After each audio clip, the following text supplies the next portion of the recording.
Right then, let's talk about how we can beat those pesky scales so you can have a better understanding of why the buggers go up and down. So let's jump straight into it then, okay? So let that load up and we'll crack on.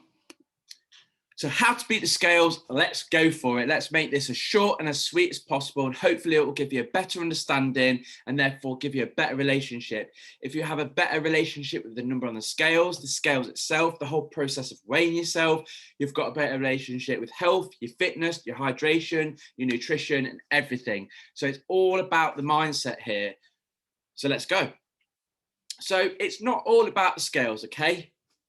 Hold on. We've got a participant wanting to come in. Oh, we've got Deborah. So, hello, Deborah. It's not all about the scales, right? It's about photographs. In all honesty, I think the photographs are the best way to track progress. Obviously, how your clothes fit. They're also an amazing indicator. I remember a client saying to me years ago, before they signed up to Smile Fitness, they swore that the missus were shrinking the clothes in the wash. So, obviously they weren't. So also it's about how you feel as well. It's not all about how you feel, so try not to be in denial about that. I feel great if you are overweight and unhealthy, because that's not a good thing. But if you are feeling like maybe the scales aren't moving in the direction you want to, but you start to feel like you've got more energy, got better mindset, you're sleeping better, mental health is in a better place, that's really, really good. The in-body scans, they're fantastic because that does tell you about your body fat levels, tells you about your visceral fat, your muscle to weight ratio and things like that, which is super important. Your health, obviously, your fitness and your strength. So it's not all about the scales. There's lots of ways that you should be tracking progress. And what I would absolutely advise you do, especially if it's start at the program, and the ones that do follow it through to the full transformation, absolutely regret not taking photos. So please do take those photos. But the scales are important and we can't dismiss them. And in all honesty, a lot of our members now will remember me saying it's not about the scales, it's just about the inches. But in all honesty, what I was trying to do, I was trying to make people feel better, to not worry about the scales and just to focus on other aspects. And in hindsight, it was kind of a good idea because it was helping people, but it was also avoidance. And I think we need to tackle things head on, and we need to understand why the scales are important, just as much as the photos, just as much as the clothes. They all do come together, and we can't be just ignoring such an important factor. And you'll see why. So if you're following, so you know that you're on this program, you know about the 3-step process. And the 3-step process, just in case you don't, and you're new to the program, is you complete 3 workouts a week, any 3 workouts. As long as you're at Smile Fitness, we know they're high intensity.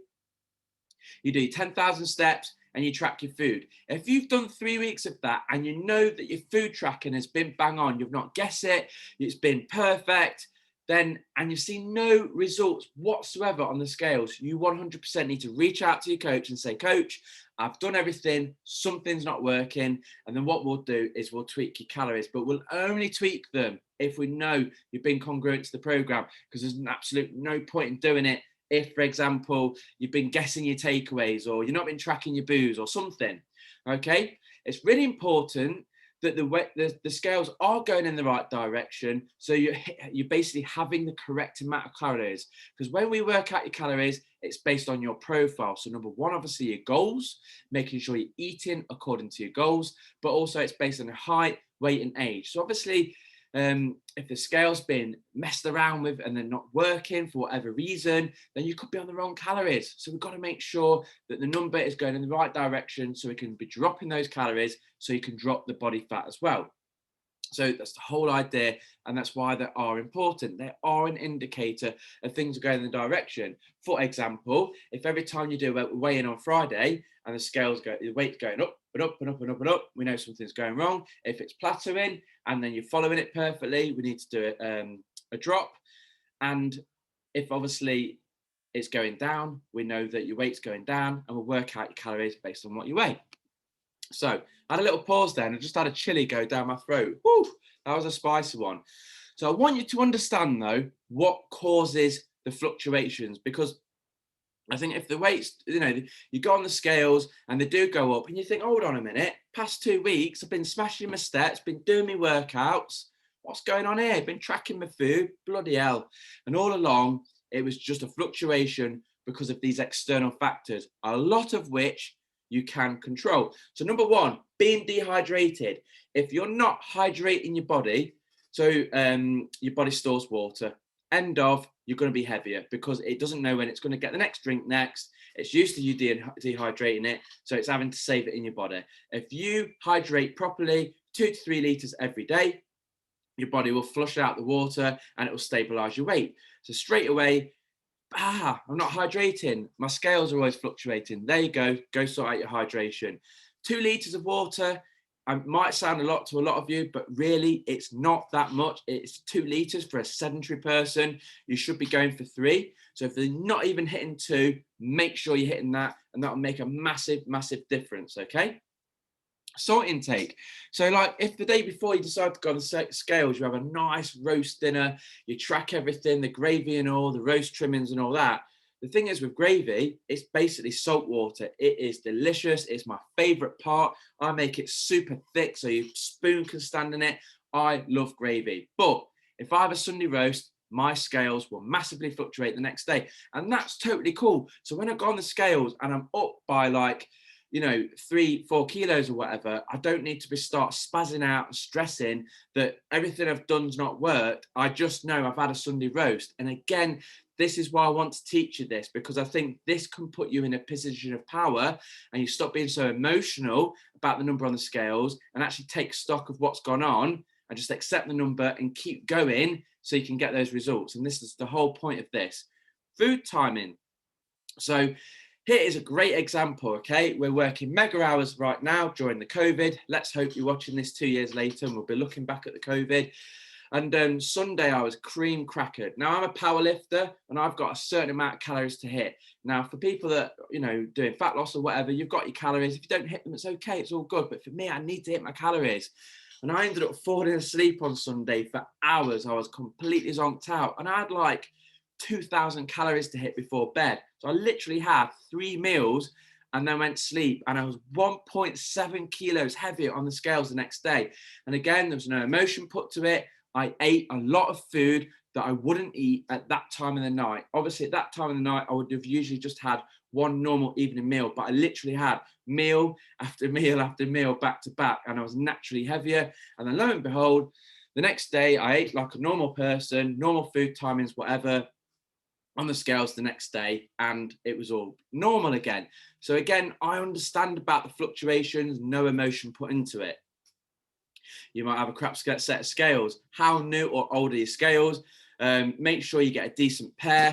There's actually a brand, I should have put a photo in there. Let's just open my phone up really quick because I did share a brand with someone that was asking. So Tanita, spelled Tanita, are a good set of scales. So Holly, my other half that's on the program, she's an international powerlifter, and the scales are like that big, literally, and they have to be accurate because they weigh her on the day of competition.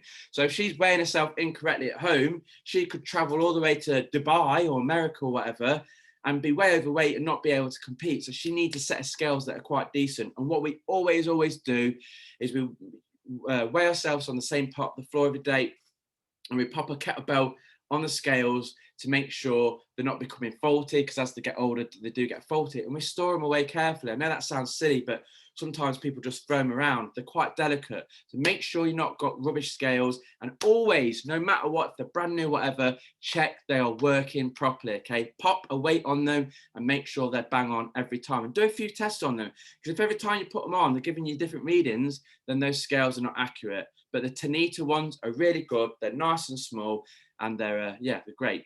Time of the day. So here's a good one. So usually I'd weigh myself 8 a.m. every day. That's when I weigh myself. First thing when I get up in the morning. Yes, I know, I'm very lucky I can get up late. But for example, if I woke up, I had a different kind of day and I had to weigh myself at 7 in the morning or 7:30, I'm likely to be heavier, because obviously even at rest, we're still burning calories. So when you weigh yourself earlier, you're likely to be heavier. If you weigh yourself a little bit later in the day, you're likely to be lighter if you haven't had any food or drink. Let's say you've had a lie-in.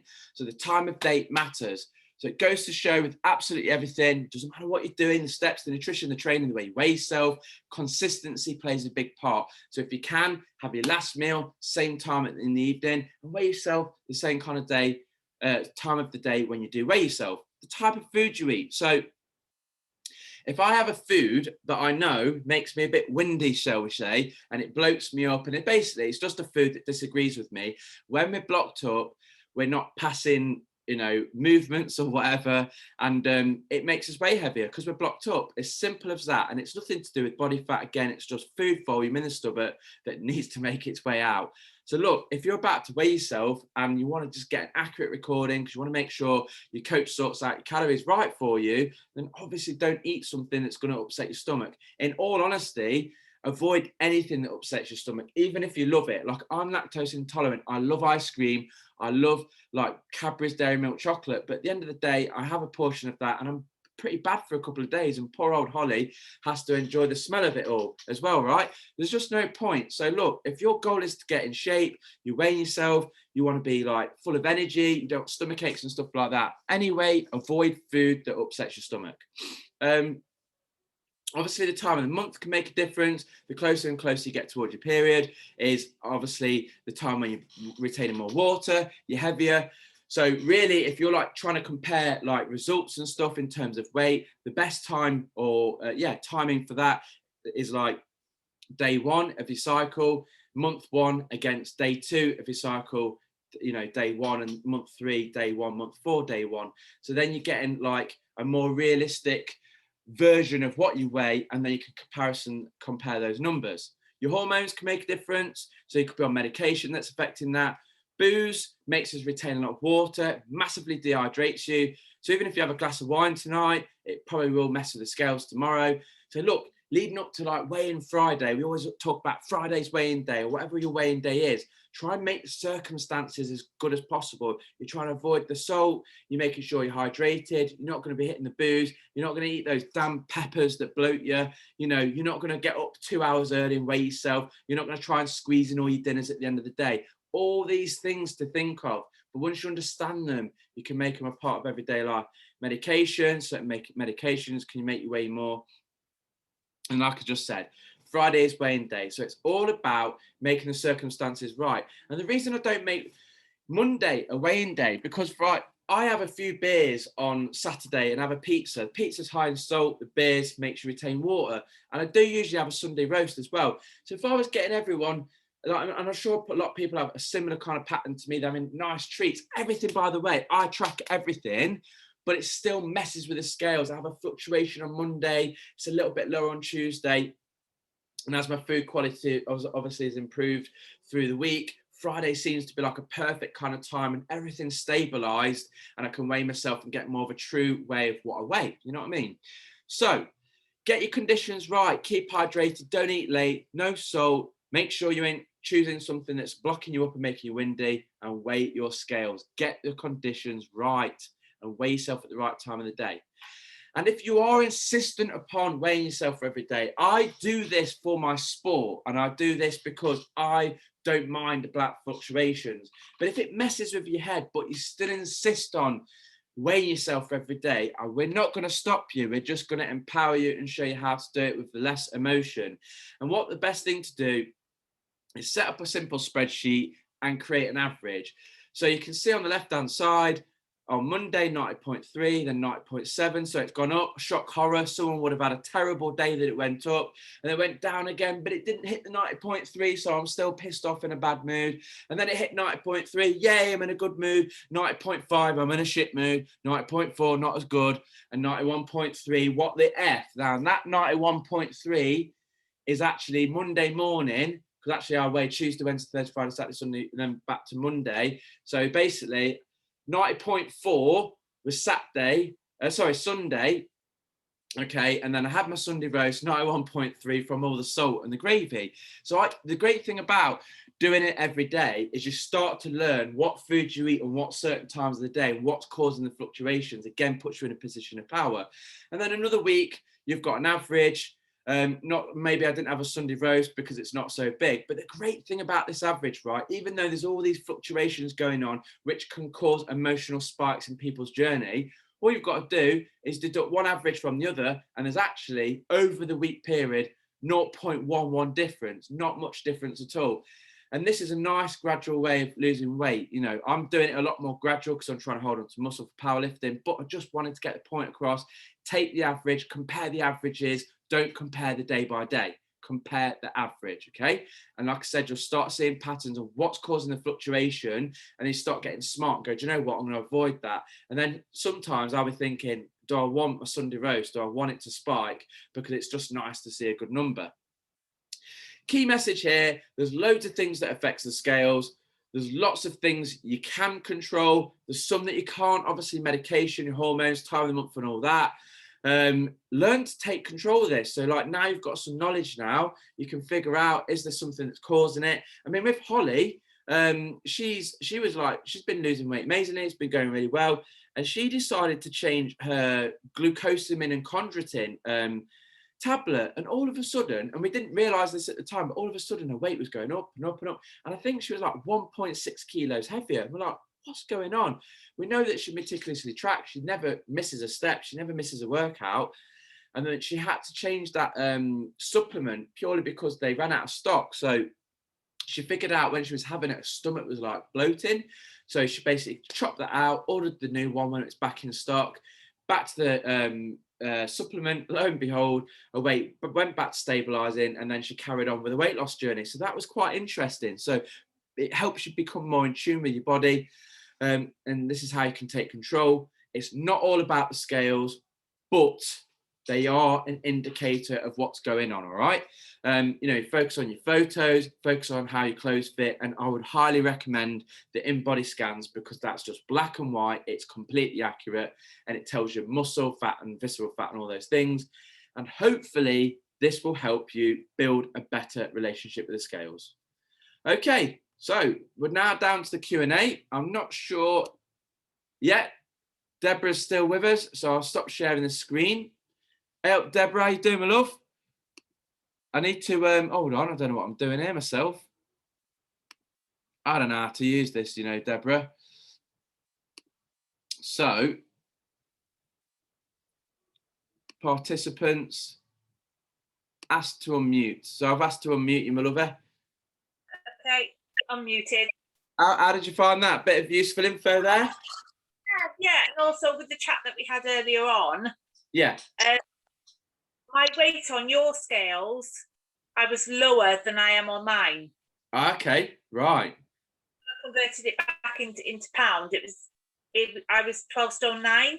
Oh, okay, that's interesting. So it might be due to a new set of scales or something. I was 12 stone 11 on mine. Right, okay. Okay, that's so interesting. Yeah, I weighed on Friday, so that's so many days, isn't it? Yeah, yeah, absolutely. And obviously when you came into us, it was time, you had clothes on and all that. So, you know, good. Is there anything you want to ask me, or do you feel quite happy with everything on that one? With everything. Good. I'll let you get back to your evening and I'll get back to mine now. Yeah, no, that's totally cool. I wanted to make that short and sweet and a bit of useful knowledge for you. Thank you very much. It was. And I'll see you soon. Okay, thanks, Si. Bye. Bye, darling. See you in a bit. Bye. Bye-bye.